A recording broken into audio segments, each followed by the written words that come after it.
अस्सलाम वालेकुम, किद्दां तुसीं वधिया। उम्मीद करदी हां सब खैरियत नाल होणगे। अज दी रेसिपी बहुत ही मज़ेदार होने वाली है। अज बना रहे हैं बट कढ़ाई, जो कि बहुत ही ज़बरदस्त है और रेस्टोरेंट ते खाई जाती है। बहुत ही मशहूर है लाहौर दी ते बट कढ़ाई बहुत मशहूर है। वो तुहानूं असीं बनाना सिखा रहे हैं बहुत ही आसान तरीके। बिस्मिल्लाहिर्रहमानिर्रहीम, बिस्मिल्लाह दी बरकतां। वीडियो का कोई भी पार्ट मिस नहीं करना। 2 स्टेप दसांगी तुहानूं जो कि तुसीं मिस नहीं करने। 2 प्याज लिया और लहसुन लिया वा साबत, आधा चम्मच हल्दी और नमक हस्बे ज़रूरत, 1 चम्मच लाल मिर्च। बिस्मिल्लाहिर्रहमानिर्रहीम, बिस्मिल्लाह दी बरकतां। बट कढ़ाई बनाने वास्ते आपां नूं इहदे विच पानी का ज़रा भी इस्तेमाल नहीं करना, क्योंकि गोश्त का पानी अपने ही निकल आंदा वा। हल्की अग ते रखांगे, पानी इहदे विच नहीं पावांगे। अच्छा जी, आ देख लो मटन ने अपना पानी छोड़ दिता वा। देखो माशाल्लाह ज़बरदस्त। और पानी पाने की ज़रूरत नहीं है, हल्की आग ते बिल्कुल इस तरह ही गोश्त अच्छी तरह गल जाएगा। और टमाटर पा देंगे। टमाटर मैं 2 ले सी और टमाटर का अपना भी पानी होगा और इसी पानी ते गोश्त भी अच्छी तरह गल जाएगा।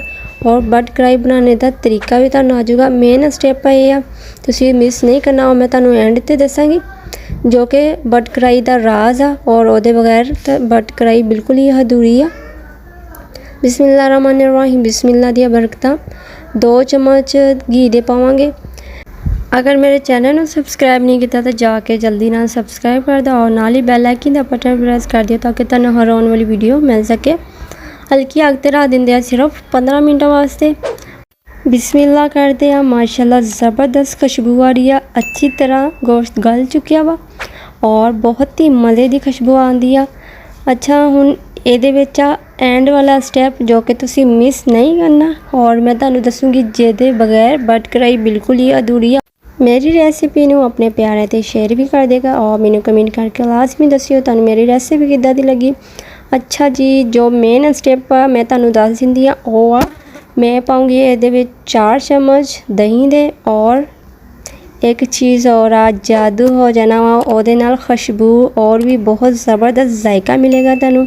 जिस चीज़ के बारे तो मैं गल कर रही हाँ ਉਹਦਾ राज तुहाडे सामने आ जाना वा, जो कि बहुत ही ज़बरदस्त है और तुसीं हैरान हो जाना वा। ਉਹ वा बादाम। बादाम दे मैं छिलके उतार लिया और 5-6 बादाम लिया। अगर तुसीं ज़्यादा पाने तो ज़्यादा भी पा सकते हैं, अगर कम पाने तो 5-6 भी बहुत आ। ਇਹਦਾ जायका और ਇਹਦਾ टेस्ट तुहानूं इन्ना ज़्यादा आऊगा, तुसीं कदी भी इदां दा कढ़ाई गोश्त खाता नहीं होगा। बट कढ़ाई तो बहुत ही ज़बरदस्त लगती है। बादाम का बहुत ही ज़बरदस्त खुशबू आती है और बहुत ही प्यारा जायका, बहुत ही ज़बरदस्त लगती है। उम्मीद करती हैं तुहानूं भी पसंद आऊ। अच्छी तरह बुनाई करनी है। बुनाई हमेशा बिल्कुल परफेक्ट होनी चाहिए, जिसके बगैर सालन का मज़ा भी नहीं होंदा। और तुसी अगर बुनाई अच्छी नहीं करोगे तो सालन का टेस्ट भी ख़राब होएगा और अच्छा जायका भी नहीं आऊगा। अच्छी तरह बुनाई करांगे। और आ देख लो माशाल्लाह अच्छी तरह घी निकल आया वा। ਇਹਦੇ ਵਿੱਚ गोश्त ने अपना घी छोड़ दिता वा। हुण ਇਹਦੇ ਵਿੱਚ पा लेंगे थोड़ा जिहा पानी ऐड करांगे।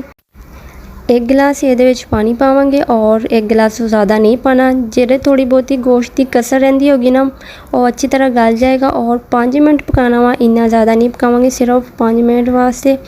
लो जी, बिस्मिल्लाह करते हैं। माशाल्लाह ज़बरदस्त खुशबू आ रही है। बट कढ़ाई तो हो चुकी है रेडी। और बस थोड़ा जिहा ਇਹਦੇ ਵਿੱਚ ਤੁਹਾਨੂੰ पता मैं एंड ते मसाला वगैरह पाਉਂਦੀ ਹੁੰਦੀ ਆ, ਉਹ ਪਾਵਾਂਗੇ। और मेन चीज़ ये आ तुसी ਇਹਦੇ ਵਿੱਚ पाना वा अदरक बरीक कट लेना वा इदां। और गरम मसाला वा, हरा धनिया वा, सुक्का धनिया वा, ये मैं हाफ चम्मच ले लिया वा और ये पा दूँगी। बिस्मिल्लाह दी बरकतां। माशाल्लाह ज़बरदस्त बहुत ही मज़ेदार बट कढ़ाई हो गई है तैयार। उम्मीद करती है तुहानूं भी पसंद आएगी। अपने प्यारे ते मेरी रेसिपी नूं शेयर भी कर दिओ और मैनूं कमेंट करके लाजमी दस्सिओ तुहानूं मेरी रेसिपी किद्दां दी लगी। मेरे चैनल को सबसक्राइब कर दिओ और नाल ही बैल आइकन का बटन प्रेस कर दिओ ताकि तुहानूं हर आने वाली वीडियो मिल सके। अपना बहुत सारा ख्याल रखियो। असीं फिर मिलांगे नवें चस्के दे नाल, नवीं रेसिपी दे नाल। ओके, अल्लाह हाफिज़।